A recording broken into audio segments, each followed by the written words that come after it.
চাকরি প্রত্যাশী আমার ভাই ও বোনেরা, তথ্য ও যোগাযোগ প্রযুক্তি বিভাগের যে এমসিকিউ টাইপ পরীক্ষা হয়েছিল গত 15 তারিখ, তার কিন্তু ফলাফল প্রকাশ করে দিয়েছে।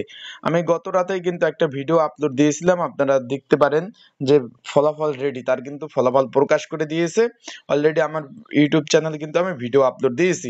এখন এইখানে কিন্তু এই যে এমসিকিউ টাইপ যারা পাশ করেছেন পরীক্ষায়, তাদের সরাসরি লিখিত পরীক্ষার হবে না, সরাসরি মৌখিক পরীক্ষা। আমি কিন্তু আরো 5-7 দিন আগে ভিডিও আপলোড দিছি, সেখানেও দেখতে পারেন যে সরাসরি মৌখিক পরীক্ষা হবে। আশা করি বিষয়টা বুঝতে পারছেন।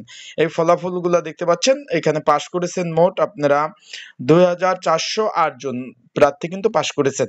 আশা করি কারা পাশ করেছেন অবশ্যই কমেন্টস করে জানাবেন। আর এই বিষয়ে লং ভিডিও দেওয়া আছে আমার ইউটিউব চ্যানেলে, সেখান থেকে দেখে নিতে পারেন। আশা করি বিষয়টা বুঝতে পারছেন।